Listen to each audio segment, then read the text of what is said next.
अस्सलाम वालेकुम फ्रेंड्स, मैं हूं Liaquat Ali Soomro modern virtual academy की तरफ से head master, head mistress, lecturer education, SPSC, PPSC, FPSC के कॉम्पिटिटिव एग्ज़ाम्स की तैयारी कर रहे हैं। ये हमारा 7th वीडियो है। उसका पहला सवाल है, the philosopher who for the first time mention the importance of play और स्पोर्ट्स इन एजुकेशन वाज। ये था अरिस्टोटल। इसकी जो फ़िलासफ़ी थी वो रियलिज़म थी और इसने अपनी फ़लसफ़े में प्ले और स्पोर्ट्स इंक्लूड की। ये बिलोंग करता था ग्रीस से। ग्रीस में अभी तक जो है एथलेटिक्स चलती आ रही हैं इसी की बदौलत। The process of selecting units from a population to estimate characteristics of the population is called. Population से जो सेलेक्ट करते हैं हम, वो होती है हमारी सैम्पलिंग। तो इसका राइट आंसर है sampling. We calculate average marks of students in the way as we calculate. तो ये है अपना अर्थमेटिक मीन, कैलकुलेशन अर्थमेटिक और mean. That's a measure of how spreads out points are from the mean। Mean से कितनी points फैली हुई हैं तो इसको कहा जाएगा variance. Right answer it's standard deviation. इसका आंसर है standard deviation. Standard deviation is the variance of square root. Standard deviation जो वेरिएंस है किसकी? स्क्वायर रूट की। Right answer is square root. The concept of pragmatism in educational philosophy says that education should be about. Pragmatism believe रखती है life and growth पे, experiments पे। तो इसका राइट आंसर होगा life and growth. The idea of practical learning means education should apply to the real world। जो practical है वो रियल वर्ल्ड पे अप्लाई किया जाए। Right answer is real world.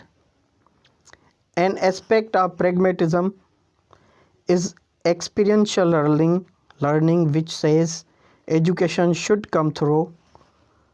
कहाँ से आनी चाहिए एजुकेशन? pragmatism से, एक्सपीरियंसेस से। pragmatism belongs to experiences। Experiences is the keyword of pragmatism। Pragmatism and progressivism are parallel। According to Aristotle, virtue is an state between excess and deficiency। Excess और deficiency के बीच में होता है intermediate. Right answer is intermediate। In case of spending money, the virtue is dash between wastefulness and stinginess। फजूल खर्ची और कंजूसी के बीच में होता है जनरसिटी, सखावत। Right answer is generosity. The concept of perennialism in education means school curricula should focus on what is perennialism belongs to everlasting permanency पे बिलीव करता है और ये चेंज पे कभी भी बिलीव नहीं करता। ये कहता है, इसका फ़लसफ़ा है कि हर चीज़ जो है वो हमेशा के लिए है। तो इसका राइट आंसर है एवरलास्टिंग, हमेशा के लिए। ये इसका कीवर्ड है, पेरिनलिज्म, एवरलास्टिंग और permanency. According to John Dewey, children should experience in school to make them better citizen। John Dewey जो बिलोंग करता है वो प्रेगमेटिज्म और प्रोग्रेसिविज्म से, और वो चिल्ड्रेन की डेमोक्रेसी पे बात करता है। तो इसका राइट आंसर होगा democracy. Progressivism believes that education comes from the experiences of the।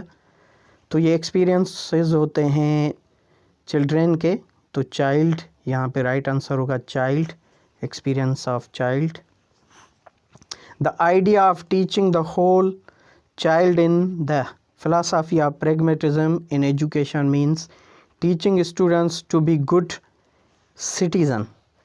Students को अच्छा शहरी बनाना है, ये प्रैग्मेटिज्म की फ़लसफ़े में इंक्लूड हैं चीज़ें. तो right answer will be citizens. Progressivism believes that children learn in और फ्रॉम कम्युनिटी. प्रोग्रेसिव्म कहती है, ये सोशल पे भी बिलीव रखती है कि सोशलिज्म, चिल्ड्रन कहाँ से सीखते हैं? कम्युनिटी से. Right answer will B community. A normal human beings has senses.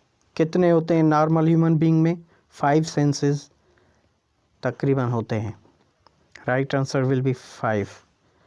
Which from the following is not among the 5 senses. In 5 senses में से यहाँ पे कौन सा ऑप्शन है जो बिलोंग नहीं करता सेंसेस में से? तो वो है थॉट, विजन देखना, टच फील करना, स्मेल सूंघना. थॉट जो है इन सेंसेस से बिलोंग नहीं करता. Right answer will be thought. The application of ideas, knowledge and skills to achieve the desired results is called. Ideas, knowledge और skills achieve desired results is called problem solving. Yes, the right answer is problem solving.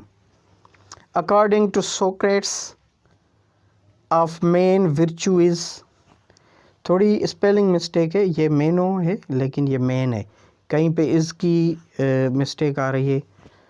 तो ये according to Socrates of men virtue is, Socrates belong करता था idealism से और idealism का main focus था ideas पे, और ये बात करते थे कि इंसान को सिखाया नहीं जा सकता. तो मेन विर्चू है unteachable. Unteachable, main virtue is unteachable. Curriculum of educational institute should be based on.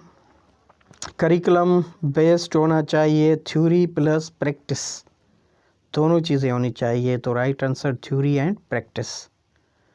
The new curriculum should be introduced gradually. नया करिकुलम जब इम्प्लीमेंट होता है, इंट्रोड्यूस होता है, तो उसको ग्रेजुअली आहिस्ता आहिस्ता इंट्रोड्यूस किया जाए. तो right answer will B gradually. Evaluation of the process of curriculum development should be made. इसका होगा answer continuously. Evaluation, curriculum development की इवेल्यूशन कंटिन्यूस होनी चाहिए, थोड़ा थोड़ा उसको तब्दील किया जाए. तो इसका right answer will B continuously. Curriculum revision should be और एन डैश डैश प्रोसेस. तो रिवीजन भी करिकुलम की कंटिन्यूस होनी चाहिए. Right answer will be continuous. The term heuristic means is decision making. In decision making, the term heuristic means in decision making. Decision making में heuristic term की meaning होती है mental shortcuts. Right answer will B mental shortcuts.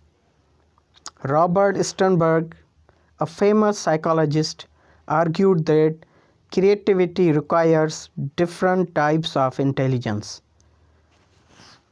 तो Sternberg ने different type of intelligence बताई थी, वो थी 3. Right answer will be 3. According to Robert Sternberg, the 3 different types of required intelligence for creativity are. तो अब ये तीनों यहाँ पे दी हुई हैं, इनको हमें तरतीब में बताना है कि इनकी तरतीब क्या है. तरतीब है इनकी सिंथेटिक, एनालिटिकल एंड प्रैक्टिकल. पहला answer will B right, synthetic, analytical and practical. ये 3 इंटेलिजेंस थी जो रॉबर्ट स्टर्नबर्ग ने दी थी. A common technique to help people begin the creative processes. तो लोगों को क्रिएटिव प्रोसेस शुरू करवाने के लिए जो कॉमन टेक्निक है वो है ब्रेन स्टॉर्मिंग, जो हम उनकी ब्रेन स्टॉर्मिंग करते हैं। The right answer brainstorming. According to Plato, the highest goal in all of education is knowledge of the good. Plato ने कहा है हाईएस्ट गोल जो है तालीम देने का वो है गुड, अच्छा। Right answer is good. Plato argued that are fit to rule. Fit to rule कौन होता है रूल के लिए फिट? वो कहते हैं प्लेटो और सोक्रेट्स जो थे ये आइडियलिज्म पे बिलीव करते थे और ये फिलासफर्स थे। तो इनका कहना था कि only philosophers are fit to be rule. The right answer will be only philosophers. The book a brief history of time is written by. तो टाइम के बारे में जो बुक लिखा था ब्रीफ हिस्ट्री के नाम से वो था स्टीफन हॉकिंग। स्टीफन हॉकिंग ने अ ब्रीफ हिस्ट्री ऑफ टाइम लिखा था। The branch of philosophy focuses on the nature of realities. Reality की नेचर पे जो फिलासफी है वो है मेटाफिज़िक्स और इसका दूसरा नाम है ओंटोलॉजी। ये दोनों ही एक ही पैरेलल नेम है, एक ही चीज़ के दो नाम से। जहाँ पे मेटाफिज़िक्स ऊपर आ जाए तो नीचे हम रियलिटी टिक करेंगे। रियलिटी की बात हो तो मेटाफिज़िक्स या ओंटोलॉजी, जो भी ऑप्शन दिया जाए। तो उसका राइट आंसर है metaphysics.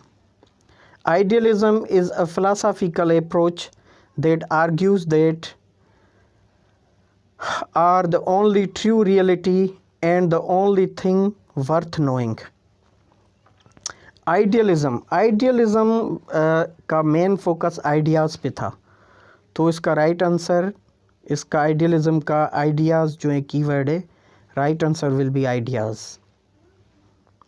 Who is called the father of both realism and the scientific method?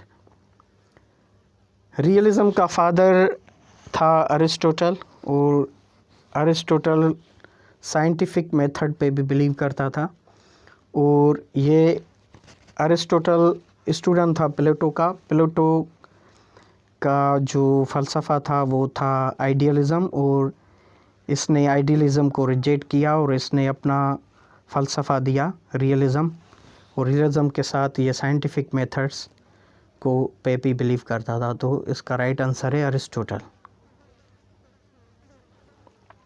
The philosopher who is called the father of idealism is. Idealism शुरू हुई थी सोक्रेट्स थे। सोक्रेट टीचर था प्लेटो का और प्लेटो ने इसको इंट्रोड्यूस करवाया। तो इसीलिए प्लेटो को philosopher, father of idealism philosopher कहा जाता है। और ये इंट्रोड्यूस किसने करवाया था? सोक्रेट्स ने। Right answer will be Plato. The philosopher who for the first time taught logic as a formal discipline was. तो लॉजिक को as a formal discipline introduce करवाया था अरिस्टोटल ने। The right answer is Aristotle. The advocators of philosophy of pragmatism believe that reality is. तो pragmatism experience और real things पे और constantly changing, pragmatism change पे बिलीव, सोशल चेंज पे believe रखता था। तो यहाँ पे जो ऑप्शन दिया हुआ है कॉन्स्टेंटली चेंजिंग पे बिलीव रखते थे प्रेगमेटिज्म और प्रोग्रेसिविज्म वाले। The psychologist who for the first time proposed the concept of connectionism in learning was। Connectionism और लॉज ऑफ लर्निंग ये दिया था एडवर्ड थॉर्नडाइक ने। एडवर्ड थॉर्नडाइक ने। कनेक्शनिज्म का दूसरा नाम है laws of learning. Right answer is Edward Thorndike. According to Edward Thorndike, learning is about responding to. Response किस चीज़ का होता है? स्टिम्युलस का। स्टिम्युलाई पे रेस्पॉन्स दिया जाता है। तो इसका राइट आंसर है stimuli. Anything that causes a reaction is called. Reaction का काज भी स्टिम्युलिंग ही होता है। स्टिमुलेट के बाद ही रिएक्शन होता है, तो right answer will B stimulus. The connection between stimulus and response is called. Stimulus और रेस्पॉन्स के बीच में जो कनेक्शन होता है उसको स्टिमुलस रेस्पॉन्स बॉन्ड कहा जाता है। Stimulus response bond, first option is correct. The stimulus response bond, SR bond इसको शॉर्ट में कहा जाता है, SR bond. The better a person has learn the lesson it will be stronger. जब positive response होता है तो वो एसआर बॉन्ड स्ट्रॉन्गर बनता है। Right answer will be stronger. There are laws of connectionism. Laws of connectionism या laws of learning कितने हैं? 3। किसने दिए थे? थॉर्नडाइक ने। तो ये है 3। The 3 laws of connectionism are the laws of, अब उन तीनों लॉज को यहाँ पे तरतीब में हमें बताना है ये कौन कौन से हैं। तो ये हैं effect, exercise and readiness, last वाला। Effect, exercise and readiness. Right answer will be the last. According to the law of effect, if a stimulus results in a positive outcome the SR bond is, जब positive outcome response मिले तो SR bond strengthen होता है, मजबूत होता है। Strengthen, right answer will be strengthen. According to the laws of effect, if a stimulus results in a negative outcome the SR bond is weakened. जब negative response मिले तो क्या होगा? एसआर बॉन्ड वीकेंड होगा, कमज़ोर होगा। According to the more you do something the better you are at it. जितना आप वो काम करेंगे उतना आप उस काम में परफेक्ट होंगे। तो ये लॉज ऑफ इफ़ेक्ट में या कनेक्शनिज्म में कौन सा टर्म है? वो है लॉज ऑफ एक्सरसाइज। जितनी एक्सरसाइज करेंगे उतनी परफेक्शन आएगी। Right answer will be laws of exercise. जैसे इंग्लिश में कहावत है, try is the key of success. According to the SR bonds are stronger if an individual is ready to learn. SR bond stronger तब बनता है जब बंदा किसी काम को करने के लिए रज़ामंद हो, राज़ी हो। तो ये इस लॉज ऑफ कनेक्शनिज्म में कौन सा टर्म है? ये है laws of readiness. Laws of readiness, right answer. The dash dash says we are motivated to gain rewards and avoid punishment. ये भी laws of learning में से है। तो ये है laws of effect। तो effect कौन सा आ रहा है? रिवार्ड मिल रहा है या पनिशमेंट मिल रही है? ये effect होता है, laws of effect। right answer laws of effect। the law of effect can be effectively used in, ये laws कहाँ पे हम इस्तेमाल कर सकते हैं? खासकर लॉज ऑफ इफ़ेक्ट तो ये हम क्लास में इस्तेमाल कर सकते हैं, क्लासरूम मैनेजमेंट में। मोटिवेशन देने में, रिवार्ड्स देने में, रिवार्ड्स देकर बच्चों को मोटिवेट किया जाता है लॉज ऑफ इफ़ेक्ट में। तो ये था, चलो ये भी कर लेते हैं। For an effective teaching, the teacher must be a subject matter expert that include, तो इन तीनों में से कौन से इंक्लूड होने चाहिए? Command over the subject, the ability to convey knowledge, the ability to apply ideas from one discipline to another। तो ये तीनों ही आ जाएंगे। तो इसका राइट आंसर ये नीचे है, ये थोड़ी मिस्टेकिंग दी गई है। ये जो आंसर्स हैं डिस्ट्रक्टर्स और आंसर्स इनको सही नहीं लिखा गया है। तो इसका राइट आंसर ये तीनों ही आएंगे, लास्ट वाला राइट है। ये था हमारा इस वीडियो का आखिरी सवाल।